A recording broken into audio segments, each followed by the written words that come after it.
کبھی ایسا ہوا ہے کہ ہر دروازہ بند نظر آئے، دعا کرتے کرتے آنسو آ جائیں، لیکن لگتا ہو اللہ ہماری سنی نہیں رہے؟ اگر آپ بھی کسی پریشانی، قرض، رشتہ، صحت یا روزگار کی وجہ سے پریشان ہیں تو آج کی ویڈیو آپ کے لیے ہے۔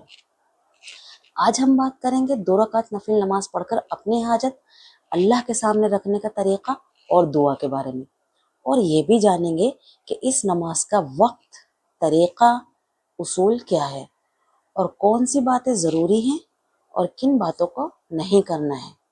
ٹھیک ہے نا؟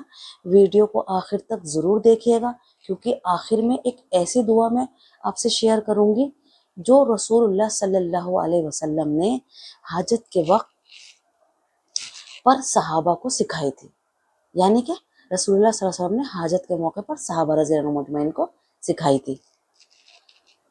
السلام علیکم ورحمۃ اللہ وبرکاتہ، میں ہوں حبیبہ اور آپ دیکھ رہے ہیں چیزنگ حبیبہ۔ بسم اللہ الرحمن الرحیم۔ دوستو، انسان جب ہر طرف سے مایوس ہو جاتا ہے نا، تب اس کا دل صرف ایک دروازے کی طرف دیکھتا ہے، اور وہ دروازہ ہے اللہ رب العالمین کا۔ ایک دروازہ ہمیں وہ جب نظر آتا ہے جب ہم سب طرف سے مایوس ہو جاتے ہیں، لیکن اس کا حق یہ ہے کہ وہ ہمیں سب سے پہلے دکھنا چاہیے۔ سب سے پہلے ہمیں اس کو رجوع کرنا چاہیے اپنی پریشانی کے وقت۔ اللہ تعالیٰ قرآن میں فرماتے ہیں، اور جب میرے بندے میرے بارے میں تم سے پوچھے تو کہہ دو میں قریب ہوں، میں دعا کرنے والے کی دعا قبول کرتا ہوں جب وہ مجھ سے دعا کرتا ہے۔ سورہ بقرہ کی آیت نمبر 186۔ سوچئے، جس رب نے ہمیں پیدا کیا وہ خود کہہ رہا ہے کہ میں قریب ہوں، تو پھر ہم اپنی حاجت اللہ سے کیوں نہیں کہہ رہے؟ اپنی پریشانیاں انسانوں کے آگے کیوں رکھ رہے ہیں؟ کیوں سب سے پہلے انسانوں کو سناتے ہیں ہم اپنی پریشانیاں؟ اللہ کو کیوں نہیں سناتے؟ اللہ کا حق ہے کہ سب سے پہلے اللہ کے سامنے رکھی جائے، سب سے پہلے اللہ کے سامنے رویا جائے۔ لیکن ایک سوال یہ بھی اٹھتا ہے، کیا صرف دعا کر لینا کافی ہے، یا دعا کے بھی کچھ آداب ہیں؟ اسی بات کو آگے سمجھتے ہیں۔ ٹھیک ہے نا؟ وضو، طہارت اور نفل۔ جب بندہ پاکیزگی اختیار کرتا ہے، وضو کرتا ہے، صاف کپڑے پہنتا ہے اور اللہ کے حضور ادب کے ساتھ کھڑا ہوتا ہے، تو اللہ تعالیٰ بہت غور سے اس کی حاجت کو سنتا ہے، بہت غور سے سنتے ہیں کہ میرا بندہ میرے پاس تیار ہو کر آیا ہے، میرے دربار کے قابل اپنے آپ کو بنا کر آیا ہے۔ اللہ اس کی طرف رجوع کرتے ہیں۔ اب آتے ہیں عمل کی طرف۔ اگر کوئی جمعرات کی رات یعنی مغرب کے بعد اور فجر سے پہلے کسی بھی وقت غسل کر کے پاک صاف کپڑے پہنے، ٹھیک ہے، اور 2 رکعت نفل نماز صرف اللہ کی رضا کے لیے پڑھے اور پھر ہم اپنی حاجت کے لیے دعا کریں، تو یہ ایک بہترین عمل ہے۔ ٹھیک ہے نا؟ لیکن اس عمل کو جمعرات کی رات کے ساتھ خاص فضیلت ہے۔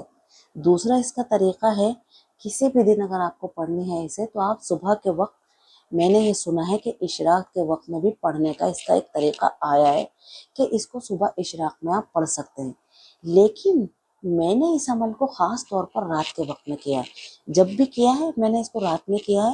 جی ہاں، یہ میرا 20 سال سے آزمایا ہوا نماز کا طریقہ ہے۔ اس کو پڑھ کر میں نے جب بھی جو بھی مانگا ہے وہ مجھے الحمدللہ ملا ہے۔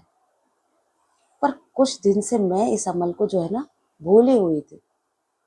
ابھی مجھے یاد آیا کہ میں اس عمل کو، ایک سبسکرائبر نے جب لائیو میں آ کر مجھ سے کہا نا کہ میرے لیے دعا کر دیجئے، تب مجھے یہ نفل نماز یاد آئی اور میں نے اس کو پڑھا اور دعا کری اس سبسکرائبر کے لیے۔ تبھی مجھے خیال آیا کہ یہ اتنی قیمتی نماز ہے، مجھے اس کو آپ لوگ کے ساتھ شیئر کرنا چاہیے۔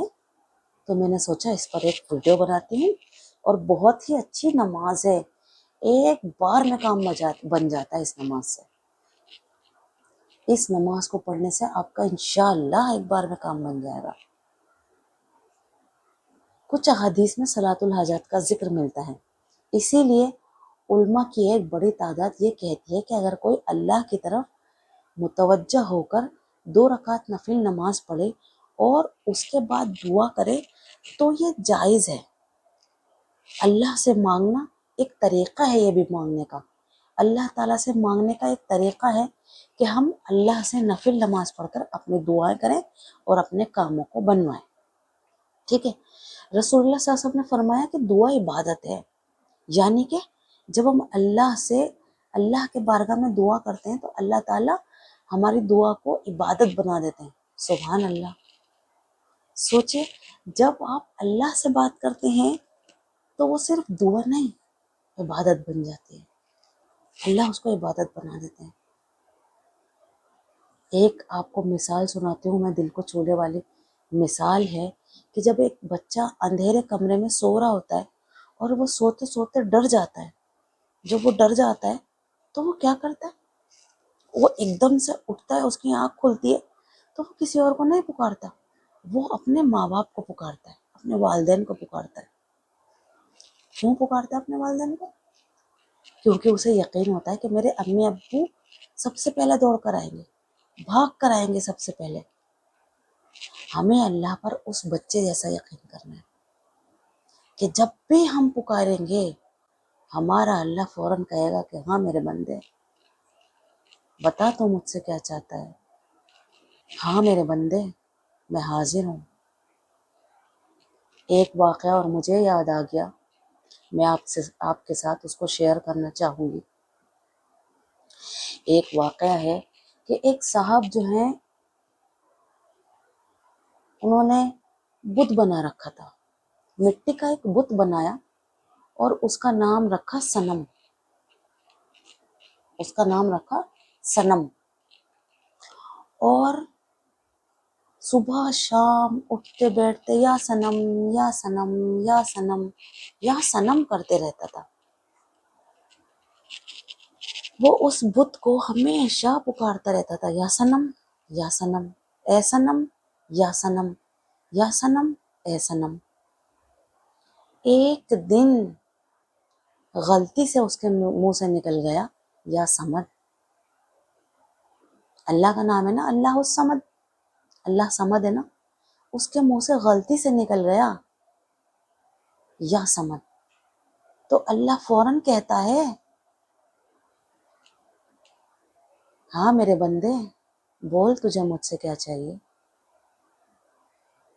فرشتوں نے کہا کہ یا اللہ یہ تو اپنے اس صنم کو پکار رہا ہے جس کا نام اس نے صنم رکھا ہے، اس نے تو غلطی سے تجھے پکار لیا ہے، غلطی سے تیرا نام لے دیا یا صمد۔ تو اللہ کہتا ہے فرشتوں سے کہ اس نے بھلے ہی مجھے غلطی سے پکار لیا، اس کو نہیں پتا میں اس کا اللہ ہوں، لیکن میرا تو یہ بندہ ہے نا، اس نے مجھے پکارا ہے، مجھے تو جواب دینا ہے۔ اللہ اتنا غفور الرحیم ہے کہ اس کی غلطی سے پکاری گئی پکار کو میرا مالک فوراً جواب دے رہا ہے۔ اسی لیے کہتے ہیں کہ ہمیشہ جب بھی پریشان ہو اپنے رب کو پکارو، لیکن ایک بات ہمیشہ یاد رکھنا، کبھی کبھی دعا فوراً قبول ہو جاتی ہے اور کبھی کبھی فوراً دعا قبول کیوں نہیں ہوتی؟ اس کا جواب جو ہے رسول اللہ صلی اللہ علیہ وسلم نے ایک حدیث میں دیا۔ رسول اللہ صلی اللہ علیہ وسلم نے فرمایا کہ اللہ دعا کو 3 طریقوں سے قبول کرتے ہیں، جو مانگا ہے وہ دے دیتے ہیں، یا اس کے بدلے کوئی مصیبت ہٹا دیتے ہیں، آپ کے اوپر سے آنے والی مصیبت کو ہٹا دیتے ہیں، یا اس کا اجر اللہ تعالیٰ آپ کے نامہ اعمال میں لکھ دیتے ہیں، آخرت کے لیے جمع کر دیتے ہیں تاکہ آپ کو اس کا اجر دیں۔ اور جب قیامت میں ہماری دعاؤں کا اجر اور صلہ ہمیں ملے گا نا، کہ اللہ جب ان دعاؤں کا صلہ ہم کو دیں گے تو ہم لوگ پتہ ہے کیا کہیں گے؟ ہم لوگ یہ کہیں گے اللہ تو نے میری دنیا میں دعا قبول ہی کیوں کری، میری ایک ایک نہ قبول ہونے والی دعا کا اجر تو نے مجھے اتنا بڑا بڑا عطا کیا ہے، تو میری دنیا کوئی قبول ہی نہیں کرتا، دنیا میں میری دعا، الہی تو مجھے دنیا میں کچھ عطا ہی نہیں کرتا۔ یہ ہم لوگ ہیں، ہم اتنے ناشکرے ہیں، یہاں پر ہم ناشکری کرتے ہیں کہ اللہ تو ہماری دعا قبول نہیں کر رہا، لیکن وہاں پر ہم لوگ یہ کہیں گے کہ اللہ تو نے میری دعا قبول کیوں کر لی، تو میری کوئی دعا قبول نہیں کرتا، اتنے بڑے بڑے اجر دے رہا ہے تو مجھے۔ اللہ جب اجر دے گا نا ان دعاؤں کے مانگے ہوئے بدلے کا، تو آپ حیران اور پریشان رہ جائیں گے قیامت میں۔ اسی لیے کبھی یہ مت کہنا میری دعا قبول نہیں ہوئی، اللہ کا فیصلہ ہمیشہ بہترین ہوتا ہے۔ عمل کا طریقہ، اب میں آپ کو بتاتی ہوں کہ عمل کا طریقہ کیا ہے۔ اگر آپ اللہ سے اپنی حاجت کے لیے دعا کرنا چاہتے ہیں تو اس نماز کے کچھ اصول ہیں۔ اس کو پڑھنے کے لیے نا پہلے اچھی طرح سے پاک صاف ہونا ہے، ٹھیک ہے، اچھی طرح غسل کر لیں، نئے یا پاک صاف کپڑے پہنے، دھلے ہوئے پاک صاف کپڑے پہنے، قبلہ رخ ہو کر 2 رکعت نفل نماز پڑھنی ہے آپ کو برائے حاجات، یا پھر صلاۃ الحاجات کی نیت باندھ لیں، نیت کرتی ہوں 2 رکعت نفل نماز صلاۃ الحاجات، اور نیت باندھ لیں۔ پھر اس طرح پڑھیں کہ پہلی رکعت میں سورہ فاتحہ کے بعد سورہ کافرون، اور دوسری رکعت میں سورہ فاتحہ کے بعد سورہ احد، یعنی کہ قل یا ایھا الکافرون اور قل هو اللہ احد۔ پہلی رکعت میں قل یا ایھا الکافرون، دوسری رکعت میں قل هو اللہ احد پڑھیں، 2 رکعت پڑھ کر سلام پھیر لیں اور سجدے میں چلے جائیں، کسی سے بات کیے بغیر سجدے میں چلے جائیں۔ سجدے میں 10 بار آپ نے تیسرا کلمہ پڑھنا ہے، 10 بار درود شریف پڑھنی ہے، درود ابراہیمی، اور 10 بار پڑھنا ہے ربنا آتنا فی الدنیا حسنۃ وفی الآخرۃ حسنۃ وقنا عذاب النار۔ پھر آپ نے جس حاجت کے لیے نماز پڑھی ہے دل سے اس حاجت کو اللہ کے سامنے رکھ دیں، اور مانگنے کے بعد سجدے سے سر اٹھا لیں۔ الحمدللہ آپ کی نماز پوری ہو گئی۔ اب اس نماز کے پڑھنے کے بعد حاجت کا پورا ہونے کا انتظار کریں۔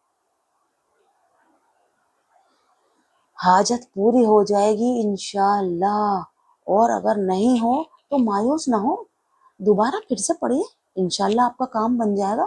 بہت بار میں نے اس نماز کو پڑھ پڑھ کے الحمدللہ الحمدللہ کام بنوایا اللہ سے۔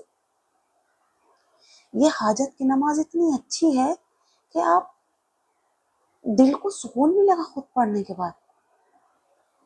یا اللہ کتنے لوگ اس وقت اس ویڈیو کو دیکھ رہے ہوں گے جن کے دل ٹوٹ چکے ہیں، یا اللہ کسی کا رشتہ نہیں ہو رہا، کوئی قرض میں ڈوبا ہوا ہے، کسی کی صحت خراب ہے، کسی کو اللہ اولاد نہیں ملی، کسی کا روزگار نہیں ہے، یا اللہ سب کی مشکلیں آسان کر دے، الہی تو سب کی مشکلیں آسان کر دے، یا اللہ تو بڑا بخشنے والا ہے، یا اللہ تو بڑا عطا کرنے والا ہے۔ نماز جو ہے نا اللہ سے مانگنے کا بہترین راستہ ہے، ٹھیک ہے، کوئی جادو نہیں ہے، اللہ سے مانگنے کا بہترین راستہ ہے، ٹھیک ہے۔ یہ اللہ سے رشتہ مضبوط کرنے کا ذریعہ ہے۔ جب رشتہ مضبوط ہوتا ہے نا تو اللہ اپنے حکمت کے مطابق بہترین فیصلہ فرماتا ہے۔ اسی لیے کبھی بھی امید مت چھوڑیے کہ اللہ ہمیں نہیں دیتا، ٹھیک ہے، اللہ سے مانگتے رہیے، حلال طریقے اختیار کیجیے، ٹھیک ہے نا، حلال روزی کھائیے، آپ کی دعائیں قبول ہوں گی، ٹھیک ہے نا۔ اور اگر آج کی ویڈیو میں نا آپ کے دل کو کسی بھی بات نے چھوا ہے تو اس ویڈیو کو پلیز لائک کر دیں اور چینل کو سبسکرائب کر لیں، اور اس دعا کو، اس نماز کو جو میں نے آپ کو بتائی ہے اپنے دوستوں گھر والوں تک ضرور پہنچائیے، تاکہ یہ آپ کے لیے بھی صدقہ جاریہ بن سکے۔ یہ میں نے آپ سے شیئر کری ہے صدقہ جاریہ کے طور پر۔